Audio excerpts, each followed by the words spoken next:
সালমান ফার্সি ভিক্ষুককে নিয়া খাতুনে জান্নাত মা ফাতেমা রাদিয়াল্লাহু তাআলা আনহার দরজার সামনে তিনি আয়েশা ডাক দিলেন, মা ফাতেমা, নবী পাঠাইছেন একজন ভিক্ষুক, করে কিছু আছে কিনা একটু ভিক্ষুককে দিয়ে সাহায্য করো। সালমান ফার্সি রাদিয়াল্লাহু তাআলা আনহুর কণ্ঠ শোনার পর সাথে সাথে খাতুনে জান্নাত বুঝে ফেলেছেন আমার আব্বা জান ভিক্ষুকরে পাঠাইছেন।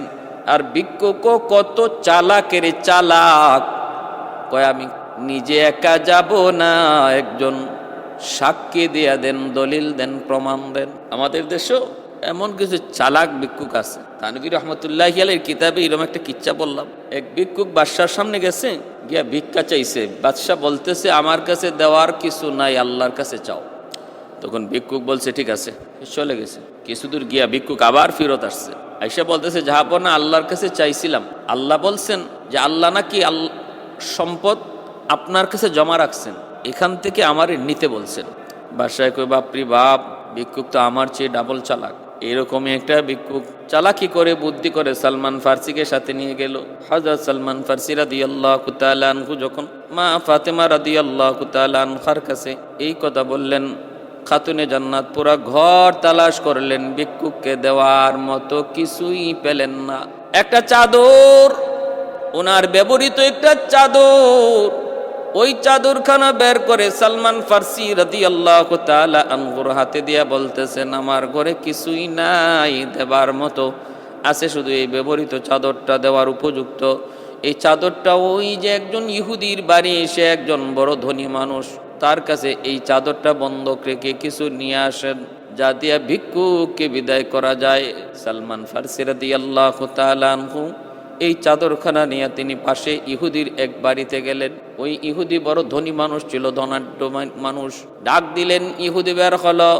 বের হওয়ার পর তিনি বলতেছেন এই চাদরখানা বন্ধক রাখুন, আর চাদরটা বন্ধক রেখে এর বিনিময়ে কিছু দিন, যা দিয়া ভিক্ষুককে বিদায় করা যায়। সুবহানাল্লাহ, আল্লাহু আকবার।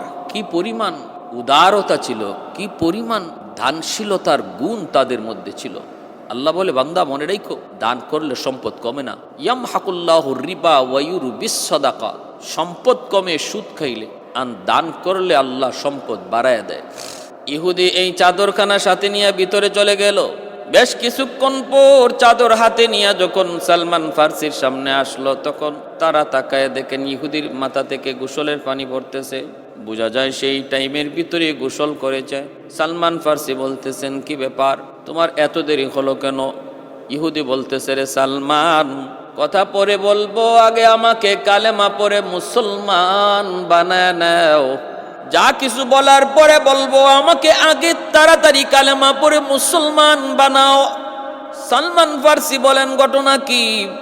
আমি আসলাম তোমার কাছে চাদর বন্ধক রাখার জন্য, এই মুহূর্তে তোমার মুসলমান হওয়ার শখ জাগলো। ঘটনা কি, কোন কারণে, কি হয়েছে একটু খুলে বলো।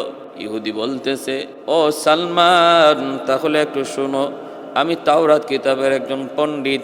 তাওরাত কিতাবের মধ্যে আমি পেয়েছি আখিরি জমানার নবী যিনি হবেন, এই হবে তার গুণ, এই হবে তার গুণ, এই হবে তার গুণ। সমস্ত গুণাবলী একে একে আমি মুহাম্মাদুর রাসূলুল্লাহর কাছে পেয়েছি। একটা গুণের কথা তাওরাত কিতাবে লেখা ছিল, তার কাছে একদিন একজন ভিক্ষুক আসবে, ওই ভিক্ষুককে ভিক্ষা দেওয়ার মতো তিনি কিছুই পাবেন না। তিনি পাঠায় দিবেন মেয়ের ঘরে, মেয়েও তামাম ঘর তালাশ করে কিছু পাবে না। একটা চাদর ভিক্ষুককে হাতে দিয়া এক ইহুদির বাড়িতে পাঠাবে। এই চাদরখানা বন্ধক রেখে ভিক্ষুককে কিছু দেওয়ার জন্য।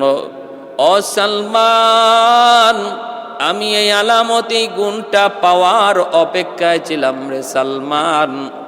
আজ আমার এই গুণটাও পাওয়া হয়ে গেছে। আমি চাদরখানা দেখে চিনে ফেলেছি। তুমি তো কিছুই বলো না এই চাদরখানা কার, কিন্তু আমি চাদরখানা দেখে চিনে ফেলেছি। এই চাদর আর কারো নয়, এই চাদর হলো খাতুনে জান্নাত মা ফাতেমার চাদর। অতএব যেই আলামতটা আমার পাওয়া এখনো বাকি ছিল, এই আলামতটাও আমি পায়া গেছি, এই গুণটাও পায়া গেছি। অতএব আমি আর দেরি করতে চাই না, এখনই আমাকে কালেমা পড়াইয়া নবীর দরবারে নিয়ে চলো। সুবহানাল্লাহ। কাউনাইনে মুখতারে খুদা তুমকো বানায়া, कौनैन मुख्तार खुदा तुमको बनाया उम्मत का निगाहबान खुदा तुमको बनाया उम्मत का निगाहबान खुदा तुमको बनाया मौला मेरा आका मेरा रहमत की नबी है ताजदार मदीना के तुम्हारे अरबी है ताजदार मदीना के तुम्हारे अरबी है। মনে আছে সে আব্দুল কাদের জিলানী রহমতুল্লাহ আলী তিনি মুরিদদেরকে জোহরার ব্যাখ্যা দিচ্ছেন। জোহরা তিনি কে ছিলেন, তারে আল্লাহ কেমন গোপন করে রাখছেন, কেমন পর্দার ভিতরে রাখছেন। আর হযরত আবু যর গিফারি রাদিয়াল্লাহু তাআলা আনহু খাতুনে জান্নাত মা ফাতেমার গুণগুলি কবরকে শুনাইতেছেন। এরে কবর, হাসান হুসাইনের বাপ ফাতেমা এমন একটা দুইটা ঘটনা নয়, নিজে না খায়া তিনি ভিক্ষুককে খাওয়াইছেন, নিজে না খায়া সওয়ালকারীকে তিনি যা ছিল তা দিয়া দিছেন। আরেকটা এমন ঘটনা হাকিমুল উম্মত থানবী তার কিতাবের মধ্যে লিখছেন, এরকম ভাবে একটা ভিক্ষুক আইসা বলতেছে, মায়ার নবী গো, আমি বড় ক্ষুধার্ত, আমাকে খানা দিন, আমার কাপড় নাই, আমাকে একটা কাপড় দিন, আমার কোনো বাহন নাই বাড়িতে যাওয়ার জন্য, আমাকে একটা বাহন দিন। আল্লাহর নবী তখনও বলতেছেন, আমার ঘরে কিছু নাই, ওই যে আমার মেয়ে ফাতেমার ঘরে যাও। আমার নবী ভালো করে জানতেন ফাতেমার ঘরে কিছু নাই, তারপরও কেন বলেন? কারণ আমার আল্লাহর ইশারায় সব হয়, কিছু না কিছু একটা ঘটবে, কিছু না কিছু একটা হবে। এজন্য ভিক্ষুককে তিনি পাঠিয়ে দিলেন। ভিক্ষুক যে ডাক দিল খাতুনে জান্নাত, তিনি তখন ডাক দিয়া বলতেছেন, আমিও তো পাই না, আমিও তো এমন কিছু পাই না তোমাকে দেওয়ার মতো, খাওয়ানোর মতো কোনো ব্যবস্থা নাই, পরানোর মতো কোনো কাপড় নাই, দেওয়ার মতো কোনো বাহন নাই, কিন্তু আমার একটা হার আছে, হারটা আমি তোমাকে দিয়ে দিলাম, নেও আমার হারটা তুমি নিয়ে যাও, বাজারে বিক্রি করে প্রয়োজন তুমি পূরণ করে নিও। ভিক্ষুক ওই গলার হারটা নিয়ে আল্লাহর নবীর সামনে হাজির হলো। আল্লাহর নবী রহমতের নবী এই হারটা হাতে নিলেন। এই দিকে নবীর সাহাবীরা অবাক হয়ে গেছেন। হযরত আম্মার রাদিয়াল্লাহু তাআলা আনহু বলতেছেন, রে ভিক্ষুক, এই হারটা যদি আমি তোমার কাছ থেকে কিনে নেই, কত টাকা দিলে তুমি খুশি বলো, কত দিরহাম দিলে তুমি খুশি বলো? ভিক্ষুক বলতেছে, আমাকে পয়সা দেওয়া লাগবে না, আমাকে তুমি পেট ভরে খাওয়াও, আমাকে কাপড়ের ব্যবস্থা করো, আমার একটা বাহনের ব্যবস্থা করো। হযরত আম্মার রাদিয়াল্লাহু তাআলা আনহু তিনি বললেন, ঠিক আছে, আমি তোমারে খানা খাওয়াইতেছি। খানা খাওয়াইলেন, দামি কাপড় পরাইলেন, দামি একটা বাহন দিলেন, আর বললেন, নেও অতিরিক্ত কিছু পয়সাও তোমাকে দিলাম। দিয়া তিনি ওই ভিক্ষুককে বিদায় দিলেন। হযরত আম্মার রাদিয়াল্লাহু তাআলা আনহু এই হারটাকে তিনি চুমা খাইলেন, তারপরে আতর গোলাপ দিয়া মাখায়া দামি একটা রুমালের মধ্যে লইয়া গোলামকে বললেন, রে গোলাম, ওই হারটা মায়ার নবীর কাছে তুমি দিয়ে আসো, আর তুমিও নবীর কাছে রয়ে যেও। তুমি ছিলে এতদিন আমার গোলাম, আমি এখন নবীকে হাদিয়া দিয়া দিলাম। গোলাম আল্লাহর নবীর কাছে হাতটা নিয়ে হাজির করলো। মায়ার নবী রহমতের নবী হাতটা পাইয়া নবী বড় খুশি হলেন, শুকরিয়া আদায় করলেন। এরপরে নবী বলতেছেন, যাও, এই হাতটা সহ আমি তোমাকে আমার ফাতেমারকে হাদিয়া দিয়ে দিলাম। খাতুনে জান্নাত মা ফাতেমা রাদিয়াল্লাহু তাআলা আনহার কাছে ওই গোলাম হার কানা লইয়া আবার হাজির হয়ে গেল। হাজির হয়ে বলতেছেন, নেন, এই যে আপনার হার কানা নেন, আর আমিও আজ থেকে আপনার গোলাম। খাতুনে জান্নাত মা ফাতেমা রাদিয়াল্লাহু তাআলা আনহা এই দৃশ্য দেখার পর এতটাই শুকরিয়া আদায় করলেন, এতটা খুশি হলেন, মায়ের দেওয়া হার তিনি এইবার আবার ফেরত পেয়ে গেলেন। কেমনে কি হলো? কয় সব কিছু এমনি হয়েছে, ভিক্ষুকের খানাও পূরণ হয়েছে, কাপড়েরও হাজত পূরণ হয়েছে, বাহনেরও প্রয়োজন পুরা হয়েছে। হযরত আম্মার তিনি তাকে ব্যবস্থা করেছেন। আমি ছিলাম আম্মারের গোলাম, তিনি আমাকে সহ আপনার কাছে পাঠিয়ে দিয়েছেন, নবীর কাছে পাঠাইছেন, নবী আপনার কাছে পাঠিয়ে দিয়েছেন। খাতুনে জান্নাত রুমালের হাতটা গ্রহণ কইরা খুশিতে তিনি বলতেছেন, আমি আজ থেকে তোমাকে আজাদ করে দিলাম, আর তোমাকে গোলামি করা লাগবে না।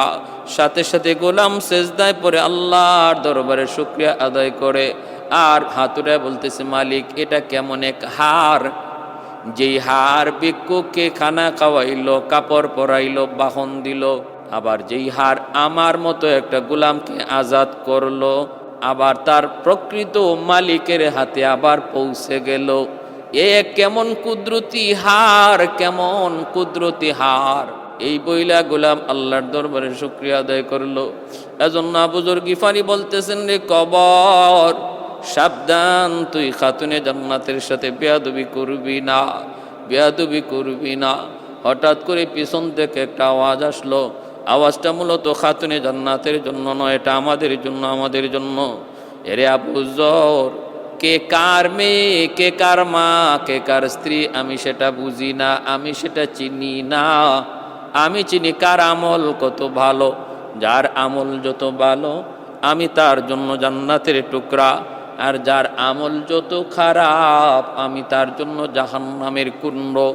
কারণ নবী বলেছেন, আল কাবরু রাউযাতুম মিন রিয়াযিল জান্নাহ আও হুফরাতুম মিন হুফারিন নার। আমার ভাইরা বন্ধুরা, বদর উহুদ যুদ্ধের পর মক্কার কাফিররা এতটাই অনুশোচনার মধ্যে পড়লো, অনুতপ্ত হলো যে হায়, আমরা মুসলমানদের কিছুই করতে পারলাম না।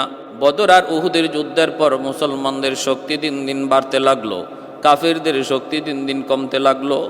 ওই অবস্থায় মক্কার কাফিররা, কাফিরদের লিডার আবু সুফিয়ান, যত কুফফার রয়েছে সমস্ত কুফফারদের সাথে মিলিত হইয়া সম্মিলিতভাবে মদিনা আক্রমণ করার গভীর এক ষড়যন্ত্র করলো। আবু সুফিয়ান বলতেছে, এই মুহূর্তে যদি আমরা মুহাম্মদকে থামায়া না দেই তাহলে অদূর ভবিষ্যতে আর আমরা মুসলমানদের সাথে পারবো না। এখনই সময়, কারণ দিন যত যায় মুসলমানের শক্তি তত বাড়ে।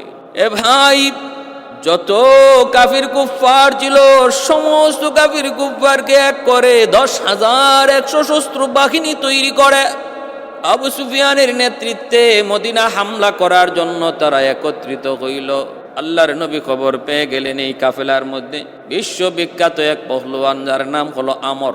এই আমরও আসতেছে, সে নাকি কাবা ধরে শপথ করেছে, আমি মুহাম্মদকে হত্যা না করা পর্যন্ত আমি পানি পান করব না। বিশাল বড় এক পাহলওয়ান, যার নাম ছিল আমর। দানবের মতো, দানবের মতো প্রতিদিন 40 থেকে 50 কেজি খাবার খাইতো। ভাইরা বন্ধুরা, সে আমর, যার এই তলোয়ারটার ওজন ছিল 2.5 মণের মতো, এত বড় দানব কাফেলার সাথে রওনা দিল। আল্লাহর নবী খবর পেয়ে গেলেন, মায়ার নবী জরুরি পরামর্শে বসে গেলেন। আল্লাহর নবী বলতেছেন, ওরা তো সম্মিলিত বাহিনী আসতেছে মদিনা আক্রমণ করার জন্য। আমরা তো মাত্র 2000 থেকে 2500, ঊর্ধ্বে 3000। আমরা এদের মোকাবেলা করব, কেমনে করব? মদিনার বাইরে গিয়ে করব না মদিনার ভিতর থেকে করব? পরামর্শ হলো, না গো নবী, আমরা মদিনার বাইরে যাব না, মদিনার ভিতর থেকে আমরা যুদ্ধ করব ওদের সাথে। কিন্তু মদিনা নগরী ওদের থেকে আমরা নিরাপদ রাখবো কেমন করে? সালমান ফারসি রাদিয়াল্লাহু তাআলা আনহুর পরামর্শে তিনি বলতেছেন, নবী গো, মদিনা শরীফ তো 3 দিক দিয়ে আবদ্ধ, 3 দিক দিয়ে মদিনা থেকে বের হওয়ার কোনো রাস্তা নাই, ঢুকবারও কোনো রাস্তা নাই। একটা দিক দিয়েই শুধু মদিনা ঢুকতে হয়। এই রাস্তাটা এইবার আমরা কি করে নেই, পরীক্ষা খনন করে নেই। এই রাস্তাটা আমরা এই একটা গর্ত খনি নেই, এমন একটা গর্ত করব যেই গর্তরা পার হতে পারবে না, কোনোভাবে গর্ত পার হতে পারবে না। তখনই আমাদের উদ্দেশ্য হাসিল হয়ে যাবে, আমরা তো ওদেরকে মদিনায় ঢুকতে দিতে দেব না। এই পরামর্শ আল্লাহর নবী গ্রহণ করে নিলেন। তাহলে কি করা যায়? সম্মিলিত বাহিনীর মোকাবেলার জন্য আল্লাহর নবী সাহাবায়ে কেরামদেরকে নিয়ে ওই গর্ত খনন করা, পরিখা খনন করার কাজে লিপ্ত হলেন। ভাইরা বন্ধুরা, পরিখাটা খনন করেছেন 3 দিন যাবৎ।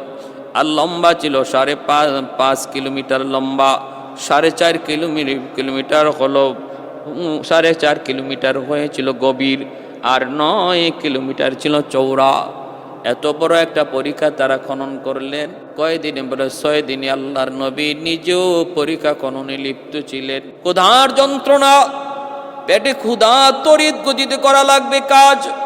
সম্মিলিত বাহিনী রওনা দিয়া দিছে। আল্লাহর নবী, রহমতের নবী, মদিনা শরীফে তখন অনেকটা অভাবও চলছিল। পরীক্ষা খনন করেন। প্রায় 1500 সাহাবায়ে কেরামকে নিয়ে আল্লাহর নবী পরীক্ষা খনন কাজে লিপ্ত হয়ে গেছেন। নবী পেটে পাথর বেঁধেও তিনি কাম করতেছেন, সাহাবীরাও পেটে পাথর বেঁধে কাম করতেছেন, পেটের ক্ষুধা যেন অনুভব না হয়। হযরত জাবের রাদিয়াল্লাহু তাআলা আনহু দেখতেছেন আমার নবী তিনি দাঁড়াইতে পারেন না, ক্ষুধার যন্ত্রণায় নবী দাঁড়াইতে পারেন না। জাবের দৌড় দিয়া চলে গেলেন বিবির কাছে, যায় বলতেছেন, বিবি গো, ঘরে কোনো খানা আসেনি গো, আমার নবী তো দাঁড়াইতে পারেন না পেটের ক্ষুধায়। বিবি বলতেছে, কিছু রুটি ব্যবস্থা করা যাবে, আর একটা বকরি আছে, বকরিটা জবাই করো, 4-5 জনে হয়তো খানা খাওয়া যাবে। হযরত জাবের রাদিয়াল্লাহু তাআলা আনহু বকরিটা জবাই করে মায়ার নবীর কাছে আইসা কানে কানে বলতেছেন, ওগো নবীজি, আজ দুপুর বেলা জাবেরের বাড়িতে আপনার দাওয়াত। আল্লাহর নবী, রহমতের নবী, তিনি দাওয়াত কবুল করেছেন, কিন্তু একা একা নবী কেমন করে দাওয়াত খাইতে যান? কারণ নবীর সাথে 1500 সাহাবী, তারাও তো প্রচন্ড ক্ষুধার্ত। আমার নবী তো রহমতের নবী, দয়ার নবী, পাথরের উপরে উইটা নবী বলতেছেন, সাহাবীরা রে, সবাই আমরা ক্ষুধার্ত, আজ দুপুর বেলা তোমাদের ভাই জাবের তোমাদের সবাইকে তার বাড়িতে দাওয়াত করেছে। সুবহানাল্লাহ। হযরত জাবের রাদিয়াল্লাহু তাআলা আনহুর চোখগুলো বড় বড় হয়ে গেছে, অবাক হয়ে গেছেন। হায় হায়, আমি বললাম নবী গো আপনার দাওয়াত, আর নবী দয়ার নবী 1500 সাহাবীর দাওয়াত দিয়ে দিছেন, এখন 4-5 জনের খাবার 1500 মানুষ কেমন করে খাবে? টেনশন হওয়ার কথা কিনা? হযরত জাবির রাদিয়াল্লাহু তাআলা চিন্তায় পড়ে গেলেন, চোখগুলা বড় বড় হয়ে গেল, পেরেশান পেরেশান তো হবেনি। দৌড়ায় বিবির কাছে গেলেন, বিবি গো, এখন কি করব? তাড়াতাড়ি সমাধান দাও, কি করব? সমস্যা তো জটিল। বিবি বলতেছে, কি হয়েছে? বলে, আমি তো মায়ার নবীকে দাওয়াত দিয়েছি, কিন্তু নবী তো একা দাওয়াত খাইতে আসতে পারেন না, সঙ্গী সাথী 1500 সাহাবীকে মায়ার নবী দাওয়াত দিয়ে দিছেন, এখন কি করব একটু বলুন। আমাদের সমাজের মহিলা হইলে কইতো বুঝছি, হুজুরে দাওয়াত দিলাম, এরপরে দেখা যায় হুজুর আরো 10 জন লই আইছি। হুজুরদের খাসলত স্বভাবটাই এমন, দাওয়াত দিই যদি 3 জন, সাথে আয় 7 জন, দাওয়াত দিই যদি 7 জন, সাথে আয় 15 জন 14 জন, ঠিক আছে চলো খাইব। কেমনে খাইব জানি না, ঘরে তালা দিয়ে আমরা বাপের বাড়ি চলে যাই, ঘরে তালা দিয়ে আমরা বাপের বাড়ি চলে যাই, দেখি কিভাবে আইসা খায়। কিন্তু না না, নবীর যুগের মহিলারা এমন ছিলেন না। কি পরিমাণ তাদের ইয়াকিন, কি পরিমাণ বিশ্বাস, একটু মা বোনেরা খেয়াল করে শোনো। হযরত জাবের রাদিয়াল্লাহু তাআলা আনহুর বিবি তখন বলতেছেন, স্বামী গো, আমি তোমার কাছে একটা জিনিস জানতে চাই গো স্বামী, বলো না তুমি। জাবের, বলো না, মায়ার নবীকে দাওয়াত দিয়েছে কে? জাবের বলেন, দাওয়াত দিয়েছি আমি। কয় এরপরে ওই 1500 সাহাবীকে দাওয়াত দিয়েছে কে? হযরত জাবের বলেন, 1500 সাহাবীকে দাওয়াত আমি দেই নাই, দাওয়াত দিয়েছেন মায়ার নবী। এই বলা মাত্রই জাবেরের স্ত্রী ডাক দিয়া বলেন, শুকুর, আমার মালিকের দরবারে হাজারো শুকুর, আমাদের কোনো টেনশন নাই গো স্বামী, কোনো টেনশন নাই।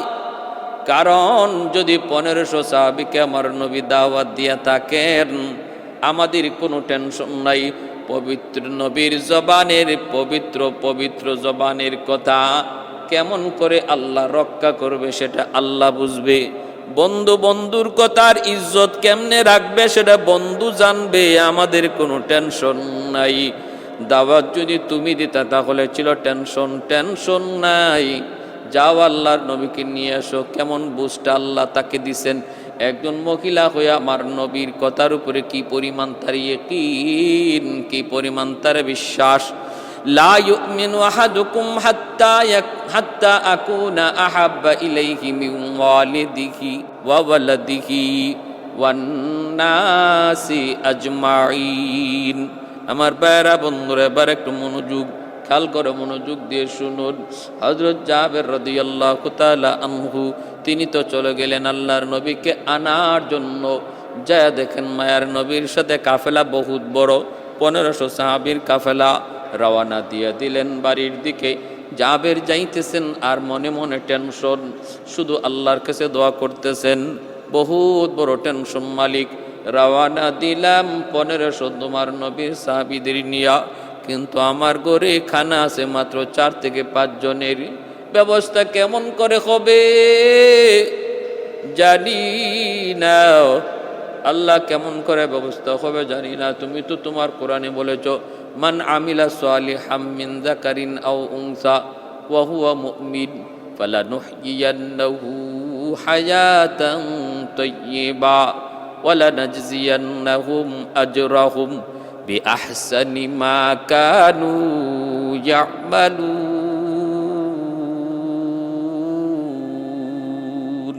তুমি তো বলেছো যে ইমানের সাথে আমল করবে, নেক আমল করবে, দুনিয়াতে তার হায়াতের জিন্দিগি, পবিত্র হায়াতের জিন্দিগি তুমি তারে দান করবে, তারে রিজিকের মধ্যে তুমি বরকত দিবে। আল্লাহ তুমি আজকে বরকতের ব্যবস্থা কইরো। এবার মায়ার নবী, রহমতের নবী জাবেরের হালত দেখে ডাক দিলেন, জাবের কাছে আসো।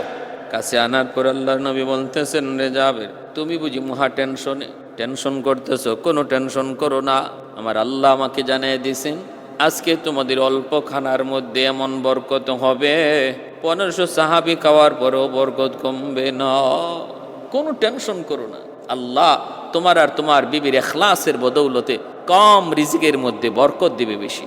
যাও, কোথায় তোমার গোশতের পাতিল? সে চুলায় থাকবে। আর খামির কোথায় আমাকে দেখাও।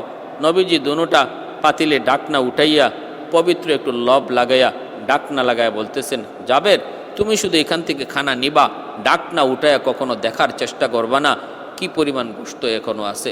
আল্লাহর নবী যাইয়ে বলতেছেন, আমার 500 সাহাবীরে প্রথমবার বসাও। জাবের বলেন, নবী গো আপনি একটু বসেন। জাবের বলতেছেন, নবী গো আল্লাহ আমার মা বাবা আপনার উপর কুরবান, আপনি একটু বসেন। নবী বলতেছেন, জাবের না, আজ আমি তোমার বাড়ির মেহমান নই, আমি হলাম মেজবান, মেহমান হলো আমার সাহাবীরা। 500 জন সাহাবী খানা খাইলো। নবী দেখতেছেন আর বলতেছেন, জাবের এইদিকে আরো রুটি দাও, এখানে আরো গোশত দাও। এইভাবে নবী তখন মেহমানদারি করতেছেন। 500 সাহাবী পেট বইরা খানা খাওয়া শেষ, আরো 500কে নবী বসাইলেন। এই 500 জন নবী খানা খাওয়াইলেন। এরপরে 500 জন বসাইলেন, এই 500 জনকেও খানা খাওয়াইলেন। 3 বেচে 1,500 সাহাবীর খানা শেষ। হযরত জাবের রাদিয়াল্লাহু তাআলা আনহু টেনশনে পড়ে গেলেন। 4 জনের খাবার খাইলো 1,500 মানুষ। হায়, এখনো এই পাতিলে খানা আসেনি না নাই জানি না। আমার মায়ার নবী, রহমতের নবী এখনো খানা খান নাই। হায়, যদি পাতিলে খানা না থাকে রে, আমার তো খানা কোনো না কোনোভাবে ব্যবস্থা করতে হবে। জাবের আর ধৈর্য ধরতে পারলেন না, দৌড় দিয়া তিনি পাতিলের কাছে চলে গেলেন। যায় তিনি ডাকটা উঠায় ফেললেন। নবী নিষেধ করলেন, রে জাবের না না, ডাকনা উঠাও না।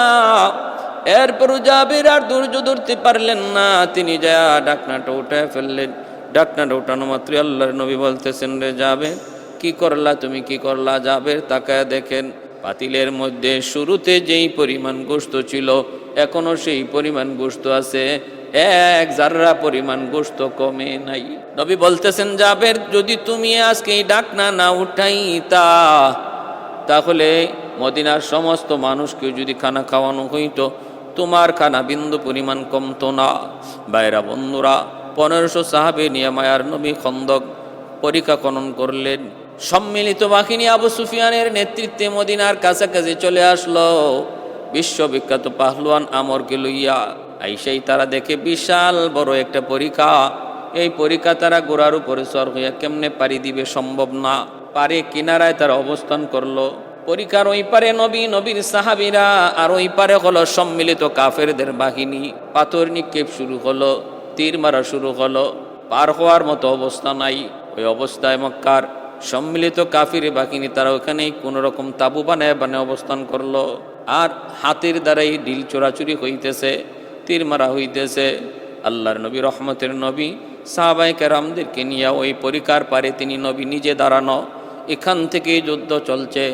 ভাইরা বন্ধুরা, দিন যায় রাত যায়, একদিন 2 দিন নয়, প্রায় 6 সপ্তাহ চলে গেল।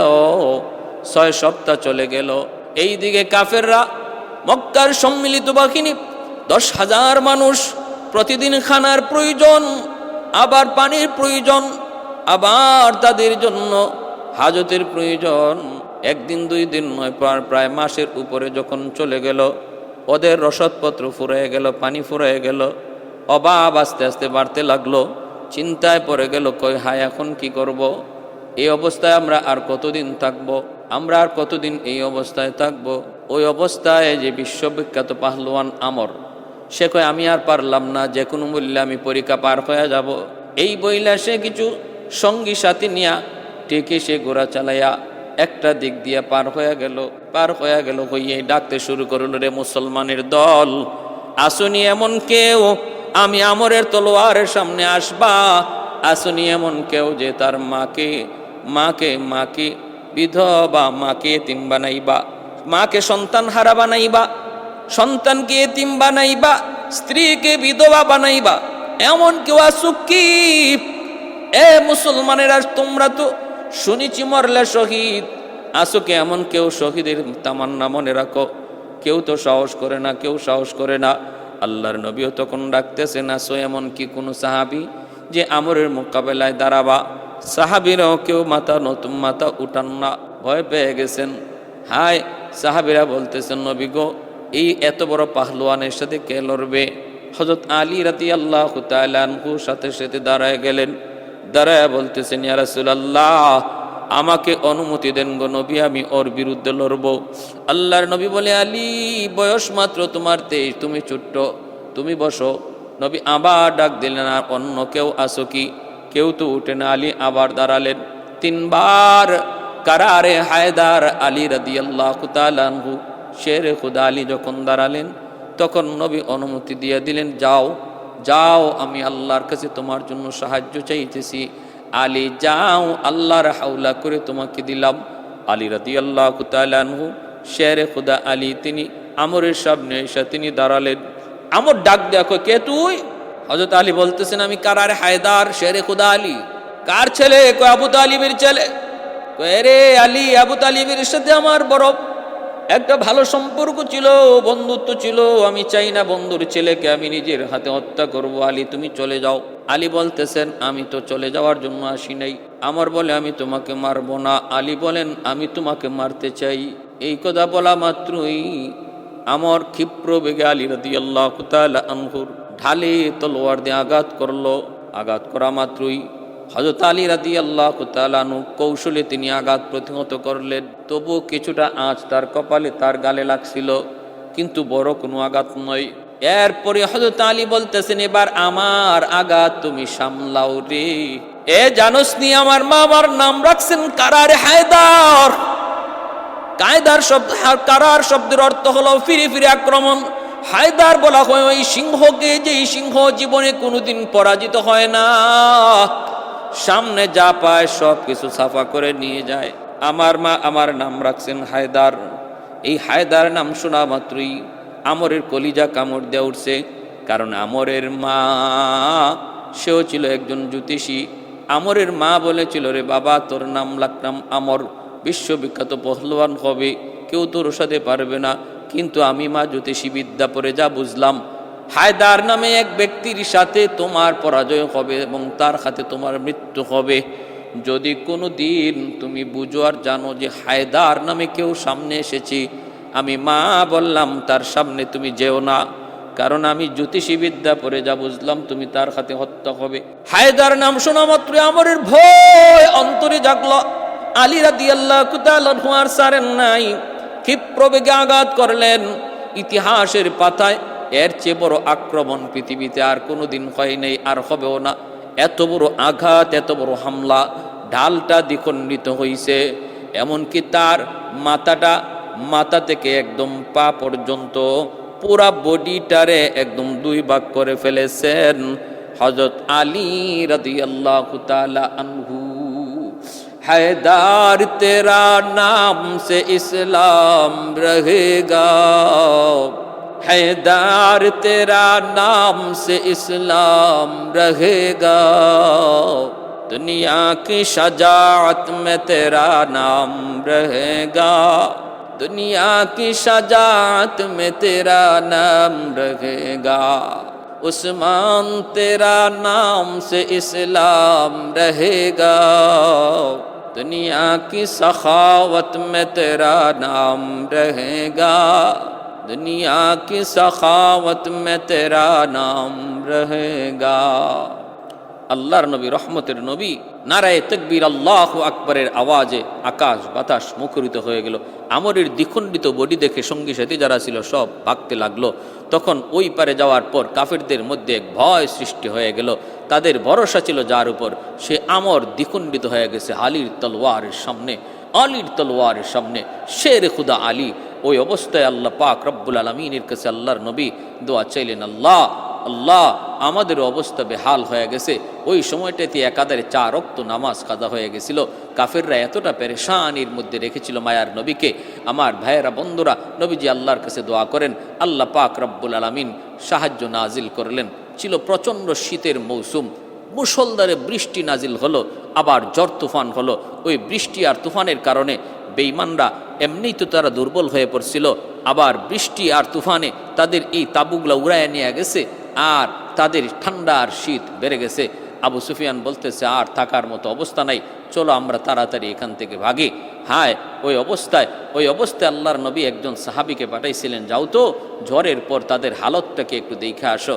আবু সুফিয়ান টের পেয়ে গেল গুপ্তচর হয়তো কেউ ঢুকেছে আমাদের হালত দেখার জন্য। আবু সুফিয়ান বলতেছে, মুসলমানদের পক্ষ থেকে কেউ হয়তো বা আমাদের ভিতরে গুপ্তচর ঢুকেছে, তোমার পাশে যে আছে তার হাত ধরে জিজ্ঞেস করো তার পরিচয় কি। এই অবস্থায় নবীর সাহাবী তিনি আওয়াজটা টের পেয়ে তিনি সাথে সাথে বুদ্ধি করে পাশে দাঁড়ায় আসছিল যে কাফের, তার হাত ধরে বলতেছেন, বলো তো তুমি কে, তোমার পরিচয় কি। পরিচয় দিয়ে দিছে, ফলে সে আবার নেই। আমার ভাইয়েরা, বন্ধুরা, তিনি আয়েশা জানায় দিলেন নবীকে ওরা ভাগছে। আল্লাহর নবী, রহমতের নবী, যায় দেখেন সম্মিলিত বাহিনী পরাস্ত হলো এবং তারা এখান থেকে অত্যন্ত অত্যন্ত অত্যন্ত কষ্ট নিয়া অপমানজনক পরাজয় বরণ করে তারা এখান থেকে বিদায় নিল। আল্লাহ নবী সাহাবায়ে কেরামদেরকে নিয়ে মদিনায় ঢুকলেন। নবীজি তিনি বর্ম খুলে ফেলবেন, জিব্রাইল আমিন বলতেছেন, নবী গো, যুদ্ধের বর্ম আপনি খুলে ফেলতেছেন, আমি জিব্রাইল কিন্তু এখনো খুলি নাই। বলে কেন? কই যে ইহুদিদের বস্তি, বেঈমান ইহুদি বনু কুরাইজা, ওদের সাথে যুদ্ধ করা লাগে। কারণ এই বনু কুরাইজা ইহুদি গোত্রের সাথে আল্লাহর নবীর সন্ধি ছিল। মদিনার পাশেই ইহুদি একটা গোত্র বনু কুরাইজা, ওদের সাথে সন্ধি ছিল যে মদিনা যদি দুশমনের দ্বারা আক্রান্ত হয় আমরা সম্মিলিতভাবে দেশ রক্ষা করব। ধর্ম যার যার, দেশ সবার। কিন্তু ওই ইহুদিরা এই সন্ধি তারা ভঙ্গ করেছে, গাদ্দারি করেছে, সম্মিলিত বাহিনীর সাথে যোগ দিছে। এজন্য জিব্রাইল বলেন, এদের প্রতিশোধ না নিয়া আমি যুদ্ধের বর্ম খোলা যাবে না। আল্লাহর নবী, রহমতের নবী, সাহাবায়ে কেরামদেরকে নিয়ে তখন রওনা দিলেন বনু কুরাইজা দখল করার জন্য। নবী সেখানে গেলেন, যায় দেখেন বিশাল এক ফটক, বিশাল এক দরজা, তাদের ভিতরে ঢোকার মতো অবস্থান নাই। আল্লাহ নবী বাহির থেকে সাহাবায়ে কেরামদেরকে নিয়ে অবস্থান করলেন, আর বাহির থেকে সমস্ত খাদ্যদ্রব্য, পানি, এগুলা ভিতরে প্রবেশ করা বন্ধ করে দিলেন। ওদের খাবার ভিতরে প্রবেশ করা বন্ধ করে দিলেন। 21 দিন পর্যন্ত বনু কুরাইজাকে আল্লাহর নবী যখন অবরুদ্ধ করে রাখলেন তাদের এই গাদ্দারির কারণে, তখন তারা ভিতর থেকে নিরুপায় হয়ে বলতেছে যে আমরা আপনার মদিনার আউস গোত্রের লিডার আবু লুবাবার সাথে একটু পরামর্শ করতে চাই, একটু সুযোগ দেন। কারণ আউস গোত্রের সাথে ইহুদি বনু কুরাইজার একটা সম্পর্ক আগে থেকেই ভালো ছিল। এজন্য এরা চাইল যে আউস গোত্রের আবু লুবাবার সাথে তারা একটু পরামর্শ করবে। এদিকে আল্লাহর নবী, রহমতের নবীর সিদ্ধান্ত, নবীজি এদেরকে ছাড় দিবেন না। আল্লাহরও সিদ্ধান্ত, জিব্রাইলও শুনাইছেন, এই গাদ্দারদেরকে ছাড় দেওয়া যাবে না, এদেরকে হত্যা করতে হবে। আবু লুবাবাকে আল্লাহ নবী পাঠাইলেন, যাও, ওরা তোমাকে ডাকতেছে। তিনি ভিতরে গেলেন। বনু কুরাইজার কাফির ইহুদিরা বলতেছে, আমাদের ব্যাপারে সিদ্ধান্ত কি মুহাম্মদের? আমরা যে আত্মসমর্পণ করি আমরা কি ক্ষমা পাবো? আবু লুবাবা মুখে কোনো জবাব না দিয়া হাতটা গর্দানের মধ্যে রেখে এইভাবে দেখাইলেন, অর্থাৎ বুঝাইলেন তোমাদের গর্দান আলাদা করা হবে।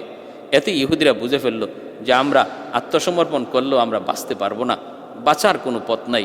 আবু লুবাবা মদিনায় চলে আসলেন, কিন্তু তিনি অনুতপ্ত হলেন। হায়, আমি তো খেয়ানত করেছি, নবী আমাদেরকে পাঠাইছিলেন আমানতদারির সাথে, কিন্তু আমি তো গোপন কথা জানাই দিছি। হযরত আবু লুবাবা মসজিদে নববীর এই খাম্বার সঙ্গে এসে হাতটা বাঁধলেন।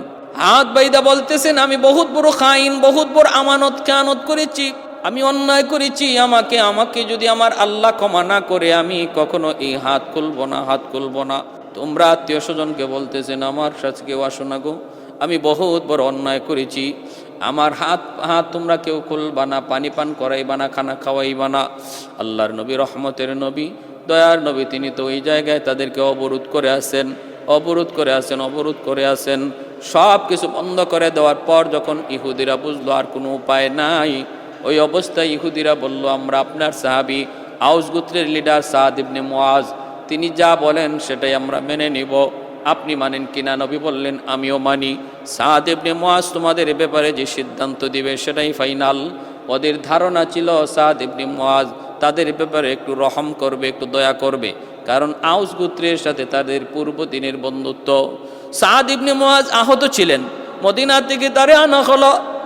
আল্লাহ নবী, রহমতের নবী বলেন, সাদ, তোমাকে ওরা সালিশি মানছে, বিচারক মানছে, তুমি বিচার করো। সাদ ইবনে মুআজ রাদিয়াল্লাহু তাআলা আনহু তিনি বিচার করবেন, বিচার করবেন। বিচার করতে যায় তিনি ভাবতেছেন, আমি বন্ধুত্বের কথা চিন্তা করে কোনো লাভ নাই, ন্যায় বিচার যদি না করি আমি কখন মারা যাই ঠিক নাই। ন্যায় বিচার হলো আল্লাহর কোরআনের বিধান, তাওরাতের বিধান, তাওরাত কিতাবের বিধানটা ওনার জানা।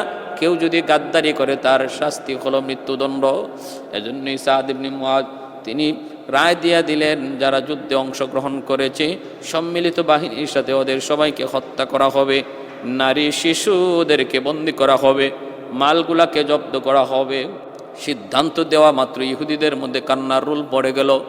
আল্লাহর নবী, রহমতের নবী বলতেছেন, এখন আর কোনো পথ নাই, তোমরা যারা বিচারক মানছো তার কথাই সঠিক। ইহুদিরা তখন বলতেছে, সাদ, তো দেখা যায় আমাদের তাওরাতের সিদ্ধান্তই শুনাইছে, বিচার তো ন্যায় বিচারই হয়েছে, এটাই ছিল আমাদের প্রাপ্য, এটাই ছিল আমাদের প্রাপ্য। ইহুদি লিডাররা পর্যন্ত বলছে যে তাওরাত কিতাবেরও এই বিধানই, এই আইনই। তারা এরকম কথা বলছিল, ইয়া আইয়ুহান নাস লা বা'সা বিআমরিল্লাহ, যে এই সাদ ইবনে মুআজ যে আদেশ দিয়েছে, যে রায় দিয়েছে, এটা আল্লাহরই আইন, আল্লাহরই রায়। 400 জন পুরুষকে হত্যা করা হলো, নারী শিশুদেরকে বন্দী করা হলো, বন্দী করা হলো। বনু কুরাইজা মুসলমানের দখলে আসলো। আমার ভাইয়েরা, বন্ধুরা, এইভাবে ইহুদিরা সর্বযুগে মুসলমানদের সাথে গাদ্দারি করেছে, সর্বযুগে। আর নবীজি রহমই করে চলেছেন, রহমই করেছেন। খায়বারেও তারা ছিল, আল্লাহর নবী রহম করে তাদেরকে জায়গায় থাকতে দিছেন। কত বড় গাদ্দারি করেছে খায়বারের ইহুদিরা, নবী সেখানেও তাদেরকে থাকতে দিছেন, শুধু ট্যাক্স নিছেন। এরপরেও একের পর এক জ্বালা যন্ত্রণা তাদের ছিলই। শেষ পর্যায়ে হযরত ওমর ফারুক রাদিয়াল্লাহু তাআলা শাসন আমলে জাজিরাতুল আরব থেকে, আরব সীমান্ত থেকে ইহুদিদেরকে তিনি বের করে দিয়েছিলেন। কারণ এরা কুত্তার লেজের মতো, এটাতে ঘি দিয়া মাখাইলেও সোজা হয় না। যত অনুনয় বিনয় আর দরদার দয়ানবী দেখাইছেন, কোনো মূল্য তারা দেয় নাই, যার কারণে হযরত ওমর এদেরকে আরব বিশ্ব থেকে বের করেছিলেন। আর বীরত্ব দেখাইছিলেন হায়দার, কারারে হায়দার, শেরে খুদা হযরত আলী রাদিয়াল্লাহু তাআলা আনহু। এজন্য আমরা সর্বদা দ্বীনের জন্য প্রস্তুত থাকব। আল্লাহর দ্বীন বড়, আমার জীবন বড় নয়, ঈমান বড়, আমার জীবন বড় নয়। আল্লাহ আমাদের সবাইকে ঈমানের জন্য, দ্বীনের জন্য সর্বদা প্রস্তুত থাকার তৌফিক আল্লাহ দান করুন। সবাই বলি আমিন। ওয়া আখির